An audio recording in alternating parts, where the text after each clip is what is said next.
इस विशेष चर्चा में स्वागत है। आज हम बात कर रहे हैं साइंस की। मतलब ये स्कूलों में पढ़ाए जाने वाले एक विषय से कहीं ज्यादा है ना? ये असल में क्यूरियोसिटी और दुनिया को समझने की हमारी जो कोशिश है उसके बारे में है। हमारे स्रोत बताते हैं कि साइंस सोचने का, ऑब्जर्व करने का और डिस्कवर करने का एक तरीका है। और एक दिलचस्प बात यह है कि साइंस एक विशाल, कभी ना खत्म होने वाली जिगसॉ पजल जैसा है। चलिए इसे थोड़ा और समझते हैं। तो शुरुआत करते हैं इसके बिल्कुल कोर आइडिया से। साइंस सिर्फ फैक्ट्स का कलेक्शन नहीं है। ये एक प्रोसेस है जो क्यूरियोसिटी से चलता है। यह हमें अपने आसपास के रहस्य सुलझाने में मदद करता है, जैसे तारे क्यों टिमटिमाते हैं या फूल कैसे खिलते हैं।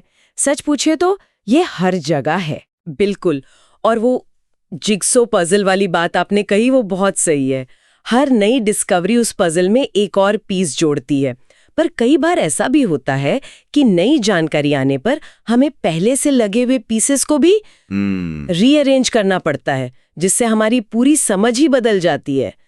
इसमें दिलचस्प ये है कि ये दिखाता है कि नॉलेज कितना डायनामिक है। मतलब हमारी समझ लगातार इवॉल्व होती रहती है, कभी स्टैटिक नहीं रहती। एक खोज पूरी तस्वीर बदल सकती है। हाँ बिल्कुल, कांस्टेंट चेंज। और स्रोत बताते हैं कि इसका दायरा कितना बड़ा है। रेत के छोटे कणों से लेकर विशाल गैलेक्सीज तक, हमारी रसोई से लेकर खेल के मैदान तक, पृथ्वी, जीवन की विविधता, तरह तरह का खाना, कागज, प्लास्टिक, धातु जैसी चीजें, वाटर साइकिल, तापमान, अंतरिक्ष, ये सब साइंस के दायरे में आता है। यहाँ एक ध्यान देने वाली बात है कि ये सारी दिखने में अलग अलग चीजें असल में एक दूसरे से जुड़ी हुई हैं, गहराई से जुड़ी हैं, कई बार ऐसे तरीकों से जिनकी हम कल्पना भी नहीं करते। हाँ। और इसे हम साइंटिफिक मेथड से जोड़कर देख सकते हैं। हाँ। और ये मेथड सिर्फ बड़ी बड़ी लैब्स के लिए नहीं है। इसके जो बेसिक स्टेप्स हैं, पहले आप कुछ ऑब्जर्व करते हैं, फिर आपके मन में एक सवाल आता है, क्वेश्चन। आप एक अंदाजा लगाते हैं, गेस या हाइपोथेसाइज करते हैं, फिर आप उसे टेस्ट करते हैं, एक्सपेरिमेंट करके या और ऑब्जर्व करके, और आखिर में जो रिजल्ट्स मिलते हैं उन्हें एनालाइज करते हैं।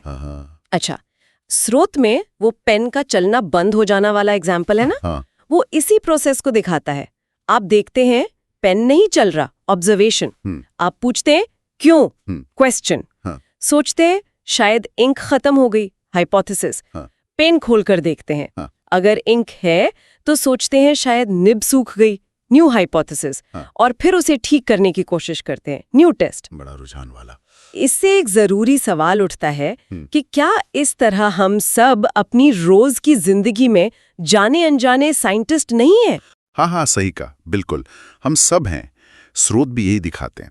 जैसे खाना बनाते वक्त सोचना कि आज दाल कुकर से बाहर क्यों आ गई, या गाड़ी का फ्लैट टायर बदलते समय पता लगाना कि पंक्चर कहाँ हुआ, या घर का कोई बल्ब खराब होने पर चेक करना कि दिक्कत कहाँ है, होल्डर में या बल्ब में। ये सब मूल रूप से क्यों पूछने, मतलब वाइस पर्सन बनने और उसका जवाब एक तरीके से खोजने के बारे में ही है। ये सोचने का तरीका हमारी डेली लाइफ में कितना घुला मिला है। बिल्कुल। और इसीलिए क्यूरियोसिटी यानी क्यों पूछने की आदत और ध्यान से ऑब्जर्व करने का स्किल, ये ऑब्जर्वेशन स्किल्स इतने ज़रूरी हैं। साथ ही ये भी ध्यान देने वाली बात है कि साइंस अक्सर कोलैबोरेटिव होता है। कई लोग मिलकर किसी सवाल का जवाब ढूंढते हैं, अपनी नॉलेज और ऑब्जर्वेशंस शेयर करते हैं। अगर हम इसे थोड़ी बड़ी तस्वीर में देखें तो ये इस बात पर जोर देता है कि सीखना एक लगातार चलने वाली जर्नी है, जिसे अक्सर हम अकेले नहीं बल्कि दूसरों के साथ मिलकर तय करते हैं। तो इन सब बातों का सार क्या निकलता है, मतलब निचोड़ क्या है?